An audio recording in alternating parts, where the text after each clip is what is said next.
Shalom Bapak Ibu Saudara terkasih dalam nama Tuhan kita Yesus Kristus. Saya percaya dan berharap kita semua dalam keadaan baik, dalam penyertaan dan perlindungan yang daripada Tuhan. Pesan firman Tuhan hari ini mau mengingatkan kita bahwa orang yang sungguh-sungguh mempercayakan hidupnya kepada Tuhan itu tidak hanya stop pada percaya sebatas pengakuan saja, tetapi dia mau menempatkan firman Tuhan sebagai satu-satunya pedoman dalam hidupnya, serta melakukan firman Tuhan sebagai tindakan yang nyata di dalam iman dan tidak pernah takut dalam segala persoalan hidup yang terjadi. Hal ini tentunya dapat kita lihat di dalam bacaan kita hari ini dalam Injil Yohanes pasal yang ke-10. Namun kita fokus di ayat 22 sampai dengan ayat yang ke-39. Tetapi saya akan membaca ayat penekanannya di ayat 25 sampai dengan ayat yang ke-28. Demikianlah firman Tuhan. Yesus menjawab mereka, "Aku telah mengatakannya kepada kamu, tetapi kamu tidak percaya. Pekerjaan-pekerjaan yang kulakukan dalam nama Bapa-Ku, itulah yang memberikan kesaksian tentang Aku. Tetapi kamu tidak percaya, karena kamu tidak termasuk domba-dombaku. Domba-dombaku mendengarkan suaraku dan aku mengenal mereka dan mereka mengikut aku.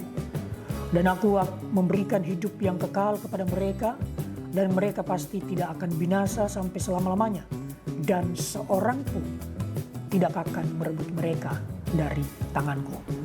Dari pembacaan firman Tuhan ini saya memberikan tema perenungan, kepada siapa kita mempercayakan hidup. Bapak Ibu Saudara yang dikasihi oleh Tuhan, tentunya penting sekali kepada siapa kita harus mempercayakan hidup kita. Tetapi jikalau kita melihat teks perikop firman Tuhan yang telah kita baca pada hari ini sebenarnya berbicara ketika hari pentabisan Bait Allah di Yerusalem. Dalam segala upaya orang Yahudi untuk menjebak Yesus, tibalah saatnya Yesus memberikan pengakuan pernyataan. Di ayat 30 kita bisa melihat dikatakan, "Aku dan Bapa adalah satu." Ini bukanlah pengakuan Yesus yang salah, bukan juga sebuah blunder. Tetapi inilah waktu Tuhan, di mana Yesus menyatakan dirinya adalah Allah. Satu di dalam hakikat kealahan. Dan tentunya ini terjadi sesuai dengan kehendak Tuhan, sesuai dengan waktunya Tuhan, di mana janji Tuhan digenapi, yaitu Yesus harus mengalami penderitaan dan kematian di atas kayu salib. Namun menariknya Bapak Ibu Saudara yang dikasihi oleh Tuhan adalah kita bisa menemukan bahwa orang-orang Yahudi pada saat itu tidak mempercayakan hidup mereka kepada Yesus, atau tidak percaya bahwa Yesus adalah Mesias. Ya, secara manusia memang tidak mudah dan tidak gampang, karena mereka punya pemahaman pada saat itu adalah raja yang dijanjikan adalah raja yang melepaskan mereka dari penjajahan. Tetapi saya menemukan bahwa Yesus telah banyak melakukan tanda-tanda, telah banyak melakukan mujizat-mujizat, bahkan kesaksian-kesaksian serta pengajaran-pengajaran yang disampaikan seharusnya sudah cukup bagi mereka untuk percaya kepada Yesus adalah Mesias dan anak Allah yang dijanjikan itu. Tetapi kita bisa melihat sikap hati yang tidak mau percaya. Dan itu sangat jelas dikatakan karena memang mereka tidak termasuk domba-domba Allah. Bapak Ibu Saudara yang dikasihi oleh Tuhan, tentunya melalui firman Tuhan ini kita diingatkan bahwa kita harus mempercayakan hidup kita kepada Tuhan. Tidak hanya percaya sebatas pengakuan saja, tetapi ada suatu sikap atau suatu hal yang harus kita buktikan sebagai orang-orang percaya di dalam Tuhan. Makanya saya memberikan 3 ciri-ciri orang yang mempercayakan hidupnya dengan sungguh-sungguh kepada Tuhan. Yang pertama bahwa di ayat yang ke-25 dan 26, yaitu percaya pada firman Tuhan. Kita percaya bahwa Alkitab adalah firman Tuhan. Dan firman Tuhan bertujuan untuk menasihatkan kita, mengajarkan kita, supaya hidup kita lebih baik. Maka dalam hal ini saya mau menyampaikan bahwa ketidakpercayaan kita terhadap firman Tuhan, atau keraguan kita terhadap firman Tuhan, itu juga merupakan penolakan terhadap Tuhan. Maka milikilah hati yang teguh, berpegang teguh pada firman Tuhan. Karena melalui firman Tuhan, kita boleh dikuatkan. Melalui firman Tuhan, Tuhan bicara kepada kita dan menegur kita jikalau kita melenceng dari apa yang Tuhan inginkan.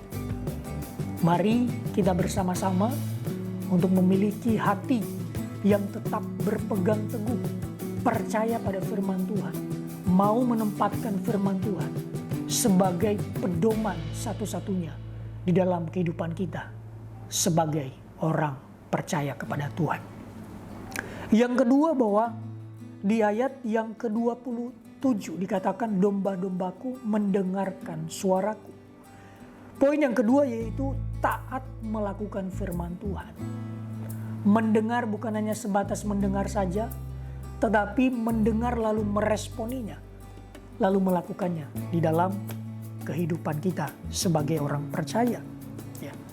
Jangan sampai kita hanya menjadi pendengar setia, yang setia mendengarkan renungan The Aim From God, tetapi tidak menghidupinya, tidak melakukannya. Melalui firman Tuhan hari ini, jikalau kita adalah pribadi yang sungguh mempercayakan hidup kita kepada Tuhan, mari menghidupi firman Tuhan, mari melakukan firman Tuhan itu dalam kehidupan kita. Dalam hal ketaatan, dalam hal kasih, dan lain sebagainya. Yang ketiga, Bapak Ibu Saudara yang dikasihi oleh Tuhan, yaitu tidak takut pada persoalan. Di ayat 27b dikatakan, aku mengenal mereka dan mereka mengikut aku. Firman Tuhan berkata bahwa kita tidak hanya dianugerahkan iman percaya kepada Tuhan, tapi kita juga dianugerahkan untuk ikut menderita jikalau kita mengikut Tuhan. Artinya apa? Tuhan tidak pernah menjanjikan bahwa hidup kita akan baik-baik saja jikalau kita mengikutnya. Tetapi yang Tuhan janjikan bahwa Dia tidak pernah meninggalkan kita. Maka jangan pernah takut pada persoalan hidup yang terjadi, tetapi milikilah pengenalan yang benar terhadap Tuhan. Karena pengenalan yang benar akan Tuhan kita akan membawa kita pada suatu pemahaman yang benar juga di dalam menanggapi setiap persoalan yang terjadi dalam hidup kita. Mari kenali Tuhan dengan sungguh-sungguh lewat persekutuan, hubungan yang intim dengan Tuhan, lewat firman Tuhan, bahkan lewat doa-doa kita kepada Tuhan. Kiranya firman Tuhan hari ini boleh memberkati kita. Yang menjadi pertanyaannya bagi kita, sudahkah saya dan saudara mempercayakan hidup kita sungguh-sungguh kepada Tuhan? Mari kita berdoa. Tuhan Yesus, kami sungguh bersyukur buat firman Tuhan pada hari ini. Kami diingatkan kembali untuk kami terus mempercayakan hidup kami dengan sungguh-sungguh kepada Tuhan.